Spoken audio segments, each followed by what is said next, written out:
경제계 주요 뉴스입니다. 삼성전자가 지난 2월과 3월에 이어서 이달에도 경북 경산에 위치한 C랩 아웃사이드 경북을 개소했습니다. C랩 삼각겔트 구축 작업을 완료했습니다. 이재용 회장은 현장 소통 행보의 일환으로 삼성증권을 방문했습니다. 시진핑 중국 국가주석이 LG 디스플레이 광저우 공장을 방문했습니다. 시 주석이 중국 내 한국 기업 사업장을 찾은 것은 지난 2012년 집권 이후 처음입니다. 테드 콜버트 보잉 부회장 겸 항공방산부문 최고 경영자가 오늘 조원태 한진그룹 회장과 만납니다. 콜버트 CEO는 전날에도 손재일 한화 에어로스페이스 사장, 강구영 한국항공우주 사장과도 만남을 가졌습니다. 산불로 피해를 입은 강릉 지역의 지원을 위해서 국내 5대 그룹이 본격적으로 성금 지원에 나섰습니다. 삼성은 산불 피해 복구를 위해서 30억 원을 대한적십자사를 통해 지원하기로 결정했습니다.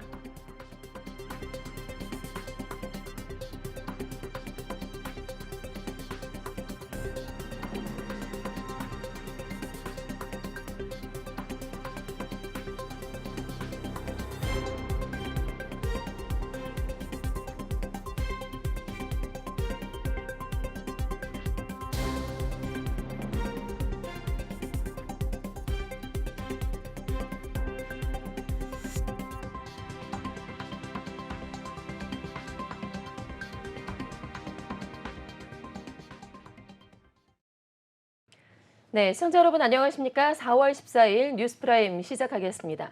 오늘의 첫 코너는 취재기자와 함께 다양한 경제계 이슈를 정리해보는 시간이죠. 프라임 이슈, 오늘은 신민성 기자와 함께하겠습니다. 어서 오세요. 안녕하세요. 네, 자 오늘 프라임 이슈 첫 번째 소식은 역시나 삼성전자네요. 네, 삼성전자가 지난 2월에 대구, 3월에는 광주, 그리고 이달에는 경북 경상시의 영남대에 이 C랩 아웃사이드 경북을 개소를 했는데 이렇게 이제 서울을 비롯해서 대구와 경북을 잇는 랩 삼각벨트 구축 작업을 완료하게 됐다고요? 네, 그렇습니다. 업계에 따르면 삼성전자는 지난 2012년 C랩 인사이드 첫 출범 이후 C랩 운영 10년 노하우를 기반으로 지역 스타트업 지원 프로그램을 고도화하고 있습니다. 올해부터 지역 우수 업체를 직접 선발, 육성하는 방식으로 진행하고 있고 이번 C랩까지 경북까지 오픈해 올해 목표를 달성했습니다. 네, 이렇게 각 지역에 있는 C랩 아웃사이드에 선발된 이제 스타트업 같은 경우에는 서울 서초구에 위치해 있는 엑스랩 아웃사이드와 동일한 지원이 주어진다고요? 네, 그렇습니다. 서울을 비롯한 대구, 경북, 광주가 연계해 외부 투자를 유치했고 삼성전자의 계열사와 협력 기회 마련 등 스타트업의 스케일업까지 고려한 전 주기 성장 지원 체계를 마련했습니다. 특히 대구, 경북 창조 경제혁신센터와 협력을 강화해 지역에서 먼저 우수 스타트업을 발굴했고 1차 보육 과정을 거친 후 삼성 C랩에서 스케일업을 통해 글로벌 유티콘 기업으로 육성한다는 전략입니다. 이어 경북의 경우 소부장 분야를 중점으로 스타트업 5곳을 선발했습니다. 삼성전자 구미사업장에 근무하는 제조 생산과 소프트웨어 개발 분야의 임직원의 멘토 참여와 업체별 집중 케어 프로그램을 제공합니다. 마지막으로 대구 삼성 창조 캠퍼스 내에 위치한 대구 C랩 중점 분야는 헬스케어, 광주 삼성화재 사옥 내에 있는 광주 C랩의 중점 분야는 인공지능입니다. 네, 이어지는 프라임 이슈 두 번째 소식도 역시나 삼성전자 관련한 소식인데요. 전날에 이재용 삼성전자 회장이 삼성증권 본사를 방문을 했습니다. 자, 신 기자, 이 회장이 영업 직원들과 소통하는 시간을 가졌다고요? 네, 그렇습니다. 전날 재계 등에 따르면 이 회장은 삼성증권 본사를 방문해 영업 직원을 격려하고 환담하는 자리를 가진 것으로 알려졌습니다. 간담회에서 한 직원이 좋은 기운을 얻어서 성장 기업 발굴에 더 매진해야겠다고 한 말에 이 회장은 저도 여러분에게서 좋은 기운을 받아야겠다고 웃으며 화답했습니다. 또 이 회장은 엔데믹 국면에서의 휴가를 소재로 대화하는 과정에서 열정적으로 일하고 쉴 때는 가족, 지인들과 편안하게 쉬자고 말한 데 이어 위대한 건축물로 파나마 운하와 미국 후버댐을 꼽았습니다. 이 회장은 바다와 여러 호수를 연결하는 운하와 댐, 그리고 거대한 배들이 지나는 모습을 옆에서 보고 있으면 인간의 기술과 의지, 인내력이 얼마나 대단한지 황홀할 정도라며 강인한 도정 정신을 배울 수 있다고 강조했습니다. 네, 이 회장이 직원들과 소통하는 시간을 자주 갖는 것 같습니다. 지난 2월에도 그 영상 디스플레이 신입사원과 간담회도 직접 가졌는데 이 자리에선 또 어떤 얘기들이 오갔을까요? 네, 이 회장은 지난 2월 영상 디스플레이 신입사원과 가진 자리에서 파나마 운하를 기억으로 남는 출장지로 꼽았으며 이에 그는 거대한 풍경도 장관인데 인간의 지혜와 노동력으로 위대한 자연을 힘을 활용했다는 게 놀라웠다고 말한 바 있습니다. 또 쌍둥이를 포함해 아들 4명을 키우는 사내 커플 직원에게는 키우기 쉽지 않았겠다면서도 딸도 추가로 가지면 행복해지지 않겠나라고 농담을 한 바 있습니다. 네, 이어서 프레임 이슈 세 번째 소식 짚어보겠습니다. 시진핑 중국 국가주석이 이제 전날 광저우 LG 디스플레이 공장을 직접 방문을 했습니다. 시 주석이 취임 이후에 한국의 기업을 찾은 것은 이번이 처음이라고 하는데요. 자, 신 기자, 시 주석이 LG 디스플레이 공장을 방문하게 된 계기가 따로 있을까요? 네, 시진핑 중국 국가주석이 전날 LG 디스플레이 광주 공장을 방문했습니다. 시 주석은 현지를 시찰 중인데요. 광둥성은 중국의 대표적인 수출 기지이자 개혁 개방 1번지라는 상징성이 있습니다. 이에 시 주석의 이번 LG 디스플레이 광저우 공장 방문은 외자 방문을 향한 중국 정부의 지원 약속과 투자 동료로 해석됩니다. 또 중국이 올해 위드 코로나 원년을 맞아 내수 확대, 외자 유치를 통한 성장을 강조하고 있습니다. 중국 지도부는 기회가 있을 때마다 대외 개방은 중국의 기본 정책이며 이를 확대하겠다는 기조를 반복하고 있습니다. 네. 특히나 지금 중국은 반도체나 인공지능 같은 이제 첨단 기술 분야에서 미국과 맞서야 하는 그런 상황이죠. 네, 맞습니다. 중국 정부는 과학기술의 자립, 자강을 강조하는 동시에 글로벌 IT 기업에 적극적인 러브콜을 요청하고 있습니다.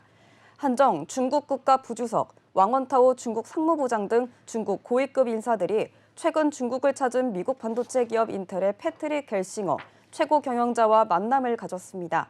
또 지난달 말 대면으로 열린 중국 발전 고위급 포럼이 팀쿡 애플 CEO, 이재용 삼성 회장 등 글로벌 IT 기업들을 불러 모은 이유도 포함되어 있습니다. 네, 시 주석이 이렇게 이번에 광둥성 시찰에서 외자 기업, 이제 외국 기업인 우리 한국 기업을 찾은 이유가 분명히 있을 것 같은데요. 이 중국을 견제하려는 미국의 지금 움직임에 한국이 좀 동참하지 않기를 바란다. 그런 마음이 깔려 있다고요. 네, 미국의 이른바 칩보 동맹을 구축하고 첨단 반도체 대중 수출을 제한하고 있습니다. 여기에 LG그룹과 오랜 인연이 작용했다는 시각도 있는데 시 주석은 지난 2005년 저장성당 서기 시절 투자 설명회를 위해 한국을 찾았습니다. 당시 구본무 LG 회장이 여의도 LG 트윈타워에서 시 주석을 만나 LG와 저장성의 협력 방안을 논의했습니다. 자, 이어서 프레임 이슈 네 번째 소식으로 넘어가 보죠. 테드 콜버트 보잉 부회장 겸 항공방상부문의 최고 경영자가 오늘 조원태 한진그룹 회장과 만난다는 소식이 알려졌습니다. 전날에도 콜버트 CEO는 손재일 한화 에어로스페이스 사장과 강구영 한국항공우주 사장을 만나서 협력 방안을 직접 논의했다고 하는데요. 자, 신 기자, 어떤 내용의 이야기들이 좀 오갔을까요? 네, 콜버트 CEO는 이날 조 회장과 오찬을 하며 양사 간의 협력 관계를 논의할 예정입니다. 지난 12일 입국한 콜버트 CEO는 2박 3일 일정으로 방한했습니다. 업계 고위 관계자는 콜버트 CEO는 이번 방한 일정에서 방산업체 CEO들과 미팅을 하고 조 회장을 만날 예정이라고 전했습니다. 대한항공 관계자는 개인 일정은 공개할 수 없다고 밝혔습니다. 네. 콜버트 CEO는 전날에도 이제 만남을 가졌었는데 엄동환 방위사업청장과도 미팅을 가졌습니다. 방사청과는 어떤 회담을 나눴을까요? 네, 콜버트는 전날 엄동환 방사청장과 첨단 무기체계 공동연구개발 양해각서를 체결하고 미래전에 대한 무기체계를 공동 연구하기로 했습니다. 콜버트 CEO는 이후 서울 광화문에 위치한 한 호텔에서 이창양 산업통상자원부 장관과 회의를 하기 전으로 강 사장과 손 사장을 만났습니다. 두 회사 모두 향후 보잉과 사업 강화, 확대를 위한 초석을 다지고자 회담을 진행한 것으로 알려졌는데 콜버트 CEO가 항공방산부문 CEO 자격으로 방한해 기업체를 만난 건 10년 만인 것으로 밝혀졌습니다. 네. 그리고 앞서서 이제 신 기자가 강구영 한국항공우주 사장과도 이제 만났다고 했는데 자, 이 자리에선 어떤 말들이 좀 오갔을까요? 네, 강 사장은 회담 직후 기자와 만나 구체적인 사업에 대해 논의하기보다는 앞으로 강한 유대를 만들어가기 위해 만났다며 그동안 힘들었던 과정이 있었고 양사 관계가 약해진 측면이 있지만 미래를 바라보겠다는 의미를 말했습니다. 이어 손 사장은 회담 직전 한화 에어로스페이스는 세계에서 우수한 기술력을 가진 기업들과의 협력에 관심이 많다. 보잉도 그런 기업이라며 양사 간의 관계도 돈독히 하고 사업 기회를 찾으며 서로 도움이 되기 위한 차원에서 가진한 자리라고 말했습니다. 네, 프라임 이슈 5번째 소식 알아보겠습니다. 지난 4월 11일에 강릉에서 상당히 큰 산불이 발생을 했었죠. 이 산불로 인해서 수많은 피해자와 이재민이 발생을 했는데요. 피해 복구를 위해서 기업계에서 총출동을 했습니다.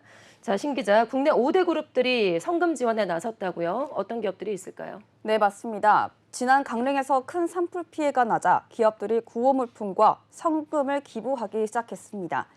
삼성은 13일 산불 피해 복구를 위해 30억 원을 대안적십 자사를 통해 지원하기로 결정했다고 밝혔습니다. 삼성 계열사인 삼성디스플레이, 삼성화재, 삼성물산 등 8곳에서 대거 참여했습니다. 강릉 피해 외에도 이달 들어 산불 피해를 겪은 충남, 전북, 경북, 전남 등 특별 재난 지역의 피해 복구에 사용될 예정입니다. 삼성 계열사들은 어려울 때일수록 주변에 더 관심을 기울이고 사회와 같이 나눠야 한다는 이재용 삼성전자 회장의 뜻에 공감해 기부를 결정한 것으로 알려졌습니다. SK그룹은 이날 성금 20억 원을 사회복지 공동무금회에 기부했다고 밝혔습니다. 대피소 통신 서비스 지원과 구호 물품 전달 등 관계사별 구호 활동도 열고 SK 브로밴드, SK ONS는 이동식 AS 버스를 통해 통신 지원에 나섰습니다.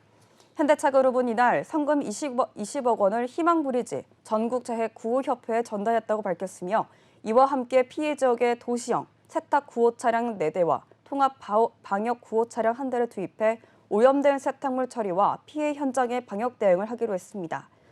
이외 LG그룹 또한 이날 사회복지 공동무금회에 20억 원을 기탁했습니다. LG전자는 긴급 대피소에서 사용할 수 있는 세탁기, 공기청정기 등 가전제품을 지원했고 롯데는 10억 원을 사회복지 공동모금회에 기부해 이와 함께 생수와 음료, 컵라면, 초코바 등 식품 1000인분을 전국재해구호협회에 전달했습니다. 네, 이어서 프라임 이슈 6번째 소식 짚어보겠습니다. 자, 토스베크가 굴비적금이라는 이름의 상품을 출시를 했다고 합니다. 출시 2일 만에 누적 계좌 개설이 무려 5만 6천 건을 돌파했다고 하는데요. 자, 신 기자, 굴비적금 이름만으로도 참 재밌습니다. 어떤 적금인지 설명을 해주시죠. 네, 토스뱅크가 올해 국내외 경기 둔화 영향으로 소액까지 알뜰히 챙기고 아끼는 트렌드를 반영해 지난 12일 굴비적금을 출시했습니다. 굴비적금은 인스타그램, 블로그 등 사회 관계망 서비스에서 절약왕 굴비 이미지로 입소문을 타며 가입 고객이 빠르게 늘고 있는데요. 금리는 연 최고 5.0%에서 혜택을 제공합니다. 기본금리 연 2%에 최대 3%포인트 우대금리 혜택이 적용되며 중도 해지 없이 6개월 만기까지 유지할 경우 자동으로 적용됩니다. 가입 기간은 6개월 만기로 1인 1계좌에 한해 가입할 수 있습니다. 최초 가입 금액은 0원이며 납입 한도는 매달 최대 30만 원까지 가능하고 한도 내에서 횟수 제한 없이 자유롭게 납입할 수 있습니다. 네, 이 굴비적금은 고객이 토스의 그 애플리케이션 앱에 직접 통해서 입금으로 저축이 가능한 것이 특징이라고 하던데 재밌는 기능도 있다면서요? 네, 그렇습니다. 굴비적금은 상품 화면 구성도 저축 재미를 만들어주는 역할을 합니다. 고객이 적금 계좌로 입금할 때마다 천장 위줄에 매달려 있는 굴비가 바닥에 놓여 있는 밥상으로 조금씩 이동하는 모습을 볼 수 있습니다. 5번 저축하면 굴비가 밥상에 도달하고 반찬을 추가할 수 있으며 굴비는 다시 천장 위로 이동하는 모습을 볼 수 있습니다. 자주 저축할수록 밥상 위 반찬을 풍성하게 채울 수 있고 밥상 화면도 친구에게 공유가 가능합니다. 이에 대해 토스뱅크 관계자는 굴비적금의 다양한 재미 요소를 결합해 돈을 모으는 과정을 즐거운 경험으로 바꾸어 보고자 심혈을 기울였다며 토스뱅크는 은행이 제공하는 모든 서비스를 고객 친화적으로 바꾸는 데 앞장서겠다고 말했습니다. 네, 7번째 프라임 이슈로 넘어가 보죠. 빙글에 인수가 됐었던 혜태 아이스크림이 독자 경영 행보에 나섰습니다.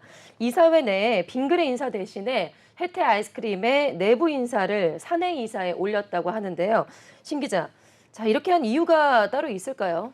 네, 그렇습니다. 지난 롯데푸드를 합병한 롯데웰푸드를 따라서 빙글에도 혜태 아이스크림과 통합할 것이란 전망이 나왔던 것과 대조됩니다. 식품업계에 따르면 혜태 아이스크림은 지난달 말 주총을 열고 사내이사 1명, 기타 비상무이사 2명으로 구성한 이사회를 사내이사 2명, 기타 비상무이사 1명으로 조정했습니다. 신임 사내이사는 김정태 혜태 아이스크림 경영기획본부장 상무를 선임했습니다. 혜태 아이스크림이 이사회의 대표이사가 아닌 자사 소속 사내이사를 선임한 것은 지난 2020년 빙그레가 새 주인으로 오른 이후 처음입니다. 혜태 아이스크림 지분 100% 인수한 빙그레는 혜태 아이스크림 대표이사를 제외한 이사회 전원을 기타 비상무이사로 구성해 경영에 참여해 왔습니다. 빙그레는 최강훈 냉장 사업 담당 상무, 김진규 마케팅 담당 상무보를 각각 이사회에 배치하고 빙그레 소속의 물류회사 제때로의 아이스크림 물류 통합 등을 진행했습니다. 네. 이 혜태 아이스크림의 이제 더딘 실적이 아무래도 이제 독립 경영 개편으로 이어졌다라고 이제 풀이가 되고 있는데 지난 2021년에 매출과 영업이익은 어떻게 나왔을까요? 네, 혜태 아이스크림은 지난 2021년 20억 원 영업적자를 지난해 영업 56원을 내며 흑자 전환했으나 아직 빙그레가 인수 당시 예측한 재작년 매출과 영업이익 전망에도 못 미치는 실적을 내고 있습니다. 앞서 빙그레는 혜태 아이스크림 지분 100%를 1,325억 원에 인수하고 혜태 아이스크림의 2021년 매출과 영업이익을 각각 1,782억 원과 75억 원으로 예측했습니다. 하지만 빙그레 전망보다 1년 늦은 지난해에도 매출과 영업이익은 각각 1,749억 원, 56억 원을 기록했습니다. 혜태 아이스크림은 이번 사내이사 신규 선임으로 수익성 개선에 주력할 것으로 보입니다. 신임 사내이사인 김정태 경영기획본부장은 혜태 아이스크림 경영기획팀장을 거친 재무 전문가로 빙그레 경영기획 담당 전무 출신인 박창훈 대표와 꾸준히 일해온 인물로도 알려졌습니다. 네.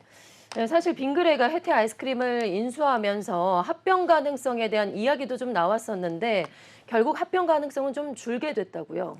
네, 맞습니다. 시장에선 롯데제과인 롯데푸드가 롯데웰푸드로 합병해 빙과 사업 부문 운영 효율화, 규모의 경제 실현에 나선 만큼 빙그레도 조만간 혜태 아이스크림과 합병의 속도를 낼 것이란 전망이 꾸준히 제기돼 왔습니다. 롯데푸드를 흡수합병한 롯데웰푸드의 빙과 시장 점유율이 44.1%로 빙그레와 혜태 아이스크림 합산 점유율 40.7%를 이미 앞서고 있습니다. 롯데웰푸드가 아이스크림 제품군 통합 마케팅 통합 등 시너지 효과를 발휘하며 시장 지배력을 더 강화할 수 있기 때문입니다. 빙과업계 한 관계자는 합병을 하면 주력 브랜드의 영업력을 집중해 시장 점유율을 더 끌어올릴 수 있다는 게 사실이지만 변수는 실적이라며 혜태 아이스크림이 어느 실적 정도 올라와야 합병을 해도 상승 효과가 난다. 혜태 아이스크림의 계속 실전이 먼저라고 말했습니다. 네, 프라임 이슈 8번째 소식 알아보겠습니다. 명품 브랜드를 할인된 가격에 판매하는 해외 구매 대행 쇼핑몰 많이들 이용을 하실 텐데요. 이용하실 때 싸다고 다 구매할 것이 아니라 다른 사이트와 비교를 해가면서 지나치게 좀 싸다면 더욱더 주의를 하셔야 될 것 같습니다. 자, 신 기자, 최근에 해외 구매 대행 쇼핑몰의 피해 사례가 상당히 늘고 있다고요. 네, 한국소비자원과 서울시에 따르면 해외 명품 구매 대행 쇼핑몰 SD 컬렉션에 관한 소비자 불만이 증가하고 있다면서 피해 주의보를 발령했습니다. 이 업체는 온라인 쇼핑몰, 네이버 카페, 카카오톡 채널 등을 통해 명품을 저렴하게 판매한다고 광고하고 있습니다. 소비자가 상품을 구매하도록 한 후 배송 지연 등의 피해를 일으키고 있다는 것이 소비자원의 설명인데요. 판매 방식 피해 유형이 작년 소비자 피해를 다수 일으켰던 사쿠라 스트라다, 하이트렌드와 유사합니다. 쇼핑몰 창업정보 커뮤니티에 명품 위탁 배송, 도매 공급도 한다는 광고를 내건 만큼 영세 사업자 피해도 우려되는 상황입니다. 지난 2월 2일부터 이달 5일까지 1372 소비자 상담센터, 서울시 전자상거래 거래센터에 접수된 SD 컬렉션 관리 소비자 상담 건수는 총 25건입니다. 피해 유형은 대부분 배송 환급 지연으로 나타났습니다. 네, 프라임 이슈 마지막 9번째 소식도 이제 이어지는 관련된 소식인데요. 앞서서 이제 전해드린 패션 명품 플랫폼 업계가 지난해 적자 행진을 계속해서 이어갔습니다. 이에 대해서 대다수 지금 플랫폼들은 마케팅이나 인건비 등 여러 가지 이제 고정 지출이 확대가 되면서 수익성이 상당히 악화됐다라고 이야기를 하고 있는데요. 자, 신 기자, 지금 상황이 어느 정도일까요? 네, 패션 명품 플랫폼 업계가 지난해 적자 행진을 보였습니다. 이 중 무신사는 500원대 영업이익을 달성하면서 업계의 1위 자리를 굳건히 유지했습니다. 금융감독원 전자공시시스템에 따르면 무신사의 지난해 별도 기준 매출액은 6,451억 원으로 전년 대비 60.3% 증가했습니다. 같은 기간 영업이익은 539억 원으로 전년 대비 20% 감소했고 오프라인 거점 확보를 위한 투자 확대, 글로벌 사업 진출 목적의 인력 투자, 재반 비용 지출이 늘어난 영향을 받았습니다. 네, 무신사에 이어서 두 번째로 매출 규모가 큰 곳은 신세계, 그룹닷컴, 쓱닷컴의 자회사 W 컨셉으로 작년 별도 기준으로 전년 대비 약 34.4% 증가한 1,344억 원을 달성했습니다. 영업이익은 35억 원에 그친 걸로 풀이되는데 무신사와 W 컨셉을 제외한 다른 패션 플랫폼들의 경우도 외형적 변화뿐만 아니라 수익성 측면에도 적자가 계속될 만큼 경영 환경이 어려운 것으로 나타났습니다. 네, 상황이 이제 많이 열악하다고 하는데 그런데요. 현재 지금 MZ세대라고 하죠. 2030에서 인기를 누리고 있는 지그재그 같은 경우는 상황이 좀 다르다고요. 네, 지그재그는 전년 대비 56.1% 증가한 1,018억 원 매출을 달성했습니다. 매출 증가율 지표에서는 높은 성장세를 보여줬는데 카카오 스타일은 2022년 영업손실 521억 원을 기록하며 2021년 385억 원보다 적자폭이 확대됐습니다. 급여가 200억 원에서 319억 원으로 약 59% 증가했고 각종 서비스 비용으로 지출한 지급수수료 항목이 2021년 426억 원에서 작년 725억 원으로 70% 늘어난 탓입니다. 그 외 여성 전문 플랫폼인 브랜디는 작년 매출액이 1,170여억 원으로 전년 대비 7.11% 줄어들었습니다. 패션 버티컬 플랫폼 시장이 치열해진 데다 오프라인 활동 재개 등의 영향으로 구매자가 감소했기 때문으로 분석되는데요. 다만 브랜디의 영업 손실은 2021년 약 481억 원에서 작년 322억 원으로 150억 원가량 줄여 수익성 개선에는 성공했습니다. 네, 지그재그 말고는 뭐 상황이 다 이제 비슷하군요. 그 코로나19 확산 속에 급성장했었던 그 명품 플랫폼들도 지난해 적자를 피하지는 못했다고요. 네, 2021년 매출이 1년 전보다 70.8% 증가하며 891억 원을 기록했습니다.